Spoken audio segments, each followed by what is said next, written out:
21 reason you are not getting any work on freelance sites. आप freelance market place पर ना जाने कितनी जॉब्स पे अप्लाई कर रहे हो पर फिर भी कोई पॉजिटिव रिजल्ट नहीं मिल पा रहा है। ये सुनने में थोड़ा फेमिलियर सा लग रहा होगा, राइट? अगर आप भी सेम फेज से होकर गुजर रहे हो तो don't feel sad. Her freelancer इस फेज से होकर गुजरता है। कुछ लोग इस टाइम पर हार मान जाते हैं और अपनी नॉर्मल जॉब पर वापस चले जाते हैं, पर कुछ इसे एक अपॉर्चुनिटी टू लर्न समझकर आगे बढ़ जाते हैं। इस सिचुएशन से भागने के बजाय इसे फेस कीजिए और पता लगाने की कोशिश करिए कि आखिर क्यों आपको फ्रीलांस प्लेटफॉर्म पर कोई जॉब नहीं मिल पा रही। शायद आप कुछ गलत कर रहे हो। तो आइए जानते हैं कि आखिर आप कहाँ पे मात खा रहे हो। इस वीडियो में हम कुछ कॉमन रीजन के बारे में बात करेंगे जो आपको ये बताएंगे कि आखिर क्यों आपको जॉब नहीं मिल पा रही। Number 1, waiting for work to magically appear. आपने एक अच्छी सी प्रोफाइल फोटो अपलोड की, एक ऑसम सा बायो लिखा और फ्रीलांस साइट पर अपनी प्रोफाइल अपलोड की। अब आपको बस क्लाइंट्स की वेट करना है। सही कहा ना? जी नहीं, ऐसा आपको बिल्कुल नहीं करना है अनलेस एंड अनटिल आप चेतन भगत नहीं हो। कोई आपको खुद अपना प्रोजेक्ट ऑफर नहीं करेगा। सच तो यह है कि आपको खुद अपने क्लाइंट्स को सीख करते रहना होगा। आपको सीखना होगा कि एक अच्छा प्रपोजल कैसे बनाएं और अच्छे क्लाइंट्स को कोल्ड ईमेल्स कैसे भेजें। इसका सोल्यूशन है कि आप अप्रोप्राइट जॉब्स के लिए अलग अलग फ्रीलांस प्लेटफॉर्म को एक्सप्लोर करें जो आपको लगता है कि आपके स्किल सेट के लिए भी सूटेबल है। पोटेंशियल क्लाइंट्स को पर्सनल मैसेज सेंड करें और अपने सर्विसेज के बारे में उन्हें बताएं। Number 2, your pricing is not right. पता नहीं क्यों कुछ फ्रीलांसर को लगता है कि अपने प्राइसेस कम करने से वो ज्यादा क्लाइंट्स को अपनी तरफ अट्रैक्ट कर पाएंगे, पर एक्चुअल में क्लाइंट्स को ये बहुत ही अमेच्योर अटेम्प्ट लगता है। लो प्राइस ना सिर्फ आपकी वैल्यू को लो करता है पर कहीं ना कहीं साथ में लोअर सेल्फ स्टीम को भी रिप्रेजेंट करता है। इसका सॉल्यूशन ये है कि आर्मी रेट्स के बारे में भूल जाएं। अपना प्राइस, प्रोजेक्ट और उसमें जितना आपने टाइम इन्वेस्ट किया है और अपने रिसोर्स इन्वेस्ट किए हैं उसके हिसाब से ही डिसाइड करें। Number 3 is too much competition. Upwork और फ्रीलांसर जैसी साइट्स चीप फ्रीलांसर से भरी पड़ी है जो लो रेट के लिए compete करते हैं और ऐसे वेबसाइट पर compete करने का मतलब है उनके लेवल तक गिर जाना। इसका सॉल्यूशन है कि ऐसे फ्रीलांसिंग साइट को टारगेट करें जहां कंपटीशन कम हो और जहां आप अपनी रेपुटेशन को भी बिल्ड कर सकें और फिर धीरे धीरे उन साइट से बाहर भी क्लाइंट्स के साथ काम करना स्टार्ट करें। Number 4 is incomplete profile. अपनी फ्रीलांस प्रोफाइल क्रिएट और कंप्लीट करना आपका फर्स्ट स्टेप है टुवर्ड्स मेकिंग मनी। आपकी प्रोफाइल ही आपका पेज है और जिस पर आपके क्लाइंट्स आएंगे और आपकी स्किल्स और एक्सपीरियंस के बारे में उन्हें पता चलेगा। बट सैडली ज्यादातर फ्रीलांसर इस स्टेप में अपने 5 मिनट भी इन्वेस्ट नहीं करना चाहते। इसका सॉल्यूशन यही है कि अपनी प्रोफाइल को सॉलिड बायो के साथ कंप्लीट करें और अपनी एक फ्रंट फेसिंग पिक्चर को यूज करें। क्लाइंट को दिखाएं कि आप प्रोफेशनल हो। Number 5 is your pitch is bad. इससे फर्क नहीं पड़ता आप रोज कितने प्रोजेक्ट्स में अप्लाई कर रहे हो।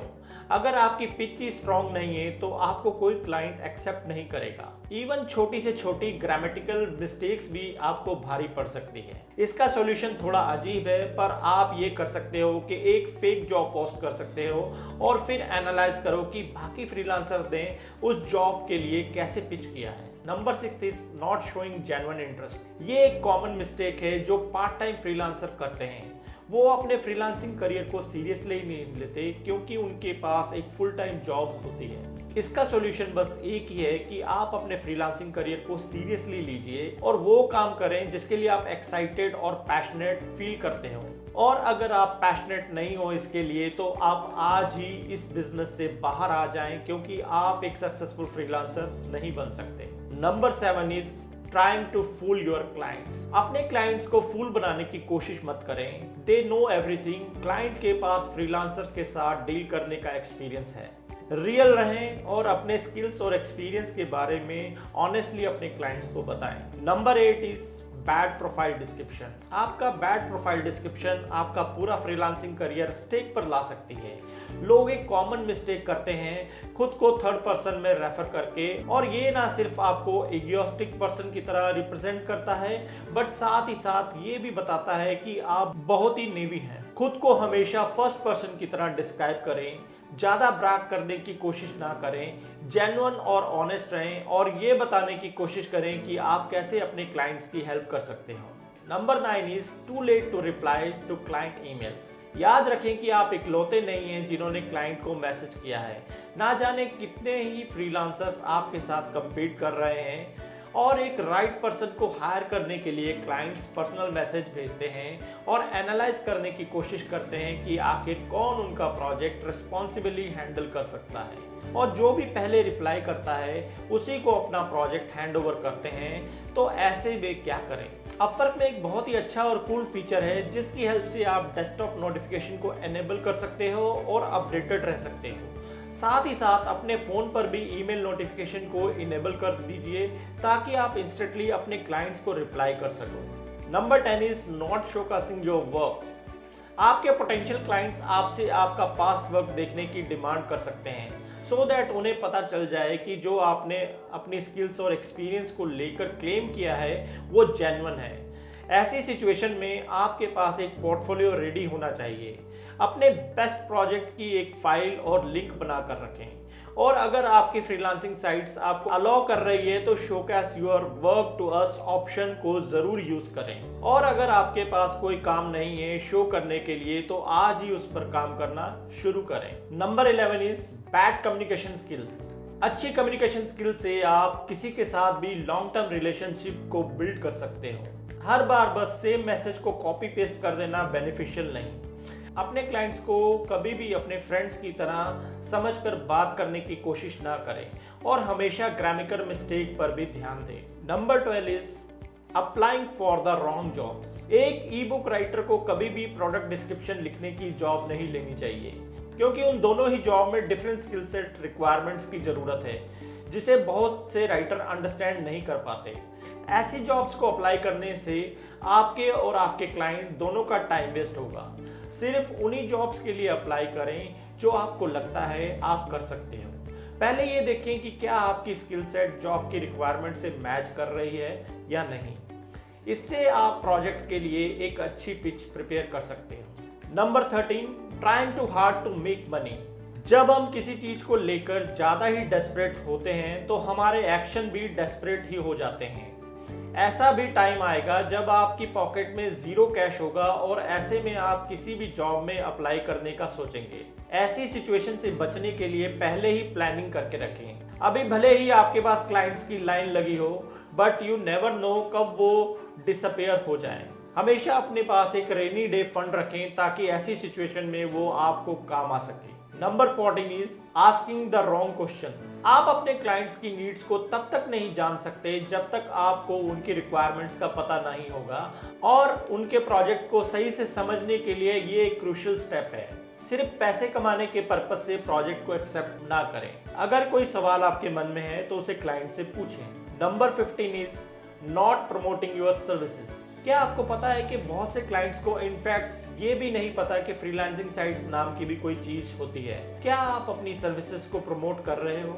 अगर नहीं तो आज ही अपने सोशल मीडिया हैंडल पर फॉलोअर्स बढ़ाएं और अपना ब्लॉग स्टार्ट कीजिए ताकि आप अपनी सर्विसेज को प्रमोट कर सकें। लिंक शेयर करें जो आपकी फ्रीलांस प्रोफाइल और सर्विसेज से कनेक्टेड हो। Number 16 is promising beyond what you can deliver. कभी कभी जब हम जॉब के लिए ओवर एक्साइटेड होते हैं तो अपनी एबिलिटीज और स्किल को ओवरसेल कर देते हैं ताकि हम किसी भी कीमत पर प्रोजेक्ट मिल सके। क्लाइंट्स उन फ्रीलांसर्स के बारे में हाईली सस्पिशियस होते हैं जो उनकी एक्सपेक्टेशन से ज्यादा रिजल्ट डिलीवर करने की गारंटी देते हैं।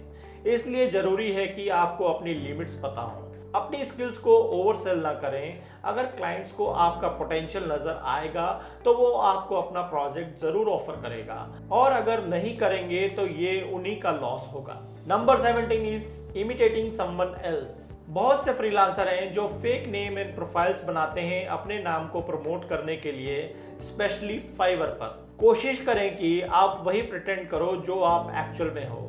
अपने टैलेंट और एक्सपीरियंस पर फोकस करें। Number 18, no followups. Followup email करना थोड़ा ऑकवर्ड जरूर लग सकता है आपको, पर ऐसा सोचने की गलती ना करें। हर फ्रीलांसर कभी ना कभी इस चीज से होकर गुजरा ही है। अपने क्लाइंट्स को फॉलोअप ईमेल सेंड करना ना भूलें। इससे उन्हें पता चलेगा कि आप उनके रिस्पॉन्स का वेट कर रहे हो। रिस्क लीजिए, फेल होना कोशिश ना करने से बेटर है। 19 is trying to do all kinds of work. आपको अपवर्क जैसे साइट्स पर ना जाने कितने मल्टी टैलेंटेड फ्रीलांसर मिलेंगे, पर उनका सक्सेस रेट बहुत ही लो होगा। इवन अगर वो कई फील्ड्स में एक्सेल कर रहे हैं, आपको हर जगह एक्सेल करने की जरूरत नहीं है। एक स्पेसिफिक स्किल पर काम करें और उसी पर एक्सेल करें। Number 20 is too busy to accept large projects. जब तक कि आपके पास बहुत ज्यादा काम का प्रेशर ना हो, कभी भी किसी अपॉर्चुनिटी को ना कहें। इससे फर्क नहीं पड़ता कि आप एक फुल टाइम फ्रीलांसर हो या पार्ट टाइम। लार्ज और वैल्यूएबल प्रोजेक्ट्स के लिए हमेशा टाइम निकालें। अपने फ्रीलांस के काम को बिजनेस की तरह ही ट्रीट करें। टाइम मैनेजमेंट करके चलें सो दैट आप बड़े प्रोजेक्ट्स के लिए टाइम निकाल पाएं और क्वालिटी वर्क डिलीवर कर पाएं। Number 21 is scared to step out of your comfort zone. Freelancing desk job से डिफरेंट है, तो अगर आपको जॉब सिक्योरिटी चाहिए तो फुल टाइम डे जॉब के लिए अप्लाई कीजिए। एक फ्रीलांसर में कमिटमेंट और खुद को कंटिन्यूसली इम्प्रूव करने की ज़ील होनी चाहिए। अगर आपके पास एक ग्रेट ऑफर आया है पर आप कहीं ना कहीं बहुत अफ्रेड हैं उस चीज़ को एक्सेप्ट करने को लेकर, तब भी कोशिश करें उस अपॉर्चुनिटी को ग्रैब करने की, क्योंकि आपको खुद भी नहीं पता उस प्रोसेस में आपको कितना कुछ सीखने को मिलेगा। Aim to succeed. एक और रीज़न जिसकी वजह से बहुत से फ्रीलांसर अपने फ्रीलांसिंग करियर में फेल हो जाते हैं, वो ये है उनके अंदर रिक्वायर्ड कॉन्फिडेंस नहीं होना। क्लाइंट्स को पिच करने से पहले आपको अपनी एबिलिटीज को लेकर कॉन्फिडेंट होना होगा। अगर आप क्लाइंट से बात करते हुए कॉन्फिडेंट नहीं है तो वो इजीली आपकी ईमेल से इस बात को पकड़ सकता है। इसीलिए कोशिश करें कि खुद में कॉन्फिडेंस को इंक्लूड करने की। तमाम कोशिशों के बाद भी अगर आपको क्लाइंट्स नहीं मिल पा रहे हैं तो अपने लिए एक अच्छी स्ट्रैटेजी बनाएं, जिसके मेथड से ना सिर्फ आप अपने लिए नए क्लाइंट्स अट्रैक्ट कर पाएं, पर साथ ही साथ अपने एग्जिस्टिंग क्लाइंट्स को भी रिटेन कर पाएं। अगर आपको ये वीडियो हेल्पफुल लगता है या आपकी कोई भी क्वेरी है तो आप नीचे कमेंट सेक्शन में आप अपना क्वेश्चन पूछ सकते हैं। और ऐसी ही फ्रीलांसिंग से रिलेटेड टिप्स एंड ट्रिक्स जानने के लिए मेरे चैनल को सब्सक्राइब करें, लाइक करें और शेयर करें। आने वाले वीडियो में मैं आपको फ्रीलांसिंग के बारे में और अधिक जानकारी दूंगा। Thank you.